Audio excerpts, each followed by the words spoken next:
Hi everyone. So today, doing the first episode of my brand new channel. So welcome to it. It's called Arctic Fox EDU, educational channel where I'm going to be talking about all sorts of things such as language, math, science, how-to videos, just you name it, I'll probably do it at some point in time. In fact, if you name it down in the description of any of my videos, as a suggestion, I might actually do it one day. But today, we are going to talk about the Jomon period of Japan.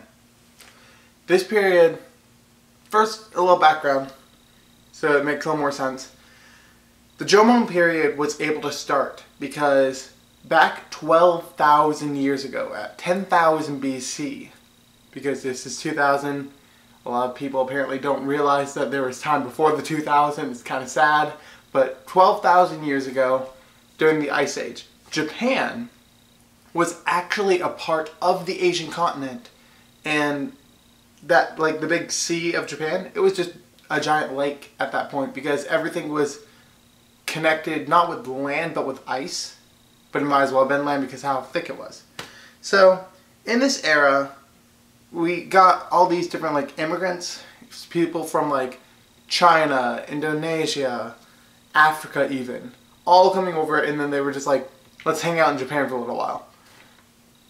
Now, this was really cool because all these different people were able to come together, and it was like, wow, migration and stuff. Everyone was, you know, finding new area, coming together. But then everyone was like, well, they aren't.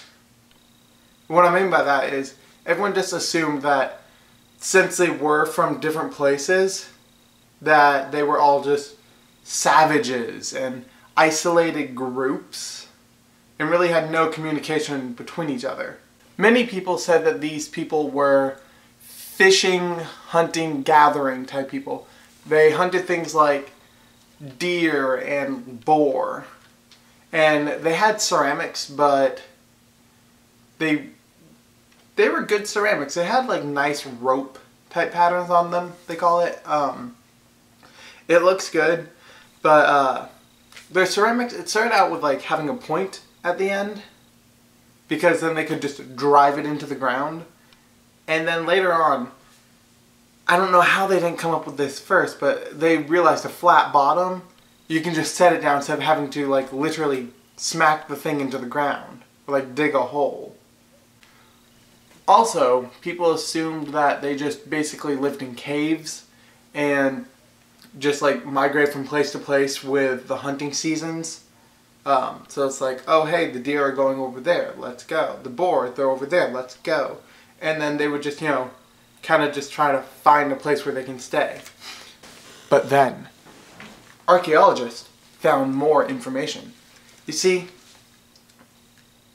there was this entire city found in northern Honshu, which is the central island of Japan. It's like you got Hokkaido, you got Honshu, you got the Okinawa archipelago, and then between there's Kyushu. And basically at the northernmost part of Honshu, there's these ruins. And in these ruins exist this big town where the Jomon apparently lived. Now then, because of this evidence, all those things scientists just assumed out the window. Just literally grab it, throw it away. Turns out the Jomon actually did live in groups. And, you know, people really started wondering if they did or not, because if they were living in little isolated families, they would all have to be inbred at some point. And inbreeding doesn't really last that long because of the genetic mutations. So they're like, well, they probably aren't all inbred. So they have to be meeting up with people? So they found out there's this big civilization of them, which, I mean, could have had like 5,000 people at one time. And in this civilization, not only did they have the hunting, gathering, fishing, but they also had basic farming to grow chestnuts. And that was just another thing that they were gathering, but they actually cultivated it and were able to like kind of control it. Also, they thought that they were like, oh, these are very primitive people, they don't know what in the world they're doing.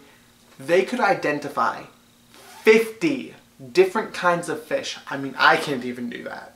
That's a lot of fish. But they knew what the fish was and its migration pattern. So it's like, this is a salmon, that's a bass. So they go there and they go there. They could do that. And I don't know that many people who can do that even nowadays. So this town was about 86 acres worth of land, and that's pretty big. And they had a lot of different things in this town. They had like a market area, they had a ritual area where they had this big wooden structure that not only acted for rituals but also as a lighthouse from people coming from Hokkaido. That's right, they also had boats. These boats didn't survive the era because we're talking thousands of years ago. They all disintegrated and stuff because they're made out of wood. They weren't like petrified wood. They weren't well preserved wood. It was just like, hey, see that log over there? Hollow it out and let's go. That's probably all it was. So they didn't really last. Also, this is the interesting part. Not only did they also have housing, so that proved that they actually had a community. They had a city dump. They were so civilized that they were like, guys, all of our trash has to go over there. Don't want it here, over there. And when you're civilized enough to actually have a city dump, you know you're civilized enough to have a train of thought and you're not just a bunch of savages. Now, the last real question that's actually raised is the classes. They were originally thought to have no class whatsoever. It's like they were all just a bunch of savages walking around in the woods. But now that's like, oh hey, they actually have this big town area. And oh, they can actually work stone very well. Not just like primitives in the Paleolithic era. This is the Neolithic era. Sorry. So this is the Neolithic era. And they actually didn't just have like the sharp rock on rock, I'm going to use this as a tool. They actually had crafted stone tools. And with these stone tools, they were able to craft things like jade and bone, and actually make really beautiful art. So it was considered, hey, maybe they had a class system. Because someone who was wealthy enough to afford jade probably wasn't low class. Because these weren't things that they could just naturally find. They actually had a big trade, like trading post thing in this town. And then there were actually people who would go over to like China and stuff. Because there were also people who had silk. So the evidence of finding silk and jade that was actually crafted and all these like bones and stuff, and like hairpins and there's all this stuff, just proves that they actually weren't as primitive as people thought. And they might have actually had a class system. Now then, if they had a king or not really sure. The era that came after them, which was called the Yayoi, they did. They had their little kings and queens rulers, and they actually got these big burial mounds when they died, as to where in the Jomon era, they didn't have burial mounds, they just had grave systems where everyone was just buried. And they actually buried them two ways. Way number one is like what we do. We just lay down. This is laying down.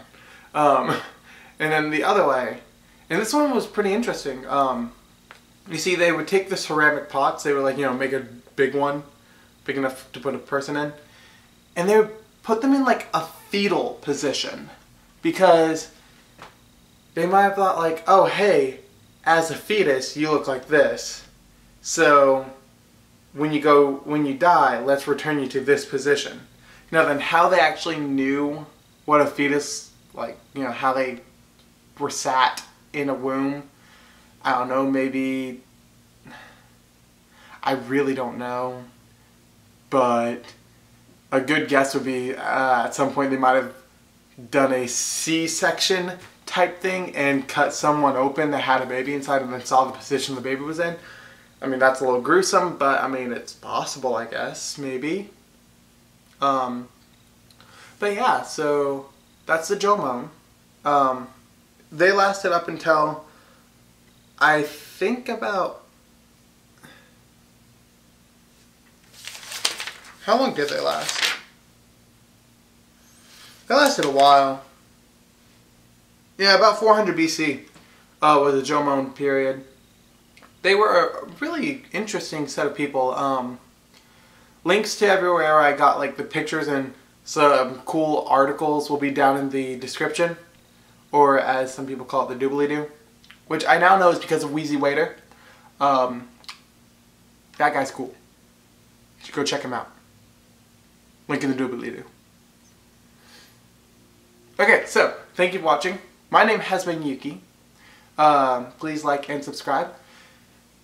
And I will see you guys next time. So, I really hope this channel does good.